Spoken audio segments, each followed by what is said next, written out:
کیا لالچ ہے یورپ کا؟ کیوں مرزائیوں کو ویزا دیتا ہے وہ؟ سلمان رشدی نے رسول اللہ صلی اللہ علیہ وسلم کی بے ادبی کی تو اٹھا کے لے گئے۔ برما کی سینکڑوں بچیاں روتی ہیں روز، ترستی ہیں چھت کے لیے، وہاں کسی کو خیال نہیں آیا، اور نوبل پرائز کے لیے اس بچی کو چنا گیا جو امت کی بیٹی تھی، اسے پہلے گمراہ کیا گیا، اور وہ کہنے لگی داڑھی سے مجھے وحشت ہوتی ہے۔ اسلام کی کوئی تاریخ جو ہے وہ روشن نہیں تھی، اس کا ماضی سیاہ ہے معاذ اللہ۔ ایک ہی بچی تھی جس میں ظلم ہو رہا تھا، جو تمہارے مفادات پہ پوری اترتی ہے اسے لے جاتے ہو۔ میرا سوال ہے آج اتنے بڑے اجتماع میں، اور میں آپ کو موٹیویٹ کر رہا ہوں، خدا را تھوڑا ذہن پہ بوجھ ڈالو۔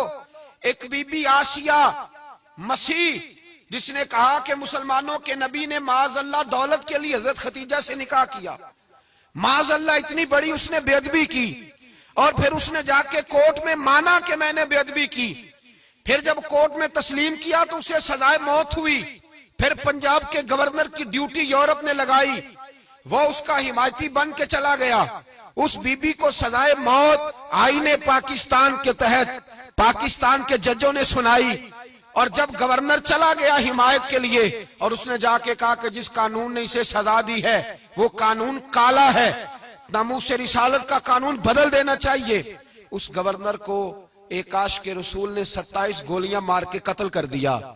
پھر تم نے کہا جی آئین کہتا ہے سزا ہوگی، پھر اس کو سزا دی، پھر تم نے اسے پھانسی پہ لٹکایا، اور رسول اللہ کا دل تم نے دکھایا۔ وہ 2 سال ہو گئے ممتاز قادری رحمت اللہ علیہ کو پھانسی لگے۔ کبھی پوچھو اپنے ایم این اے اور ایم پی اے سے، کبھی ان ظالموں لٹیروں سے پوچھو کہ وہ جس آسیہ کے لیے یہ سارا رٹا لگایا گیا تھا وہ آسیہ کدھر ہے؟ اس کو بھی تو آئین نے کہا تھا پھانسی لگاؤ۔ آج جو تم نے جج کے حکم پر یہاں ہم دھاوا بول دیا اور کہا عدالتیں ہمیں کہہ رہی ہیں، تو سیشن کورٹ نے کہا کہ بی بی مجرمہ پھانسی دو، آج تک آسیہ کو پھانسی دی گئی ہے؟ کیوں دے دیا جائے ہمیں اس سوال کا جواب، کیوں اسے نہیں لٹکایا گیا جو فساد کی جڑ تھی جس نے کہا تھا؟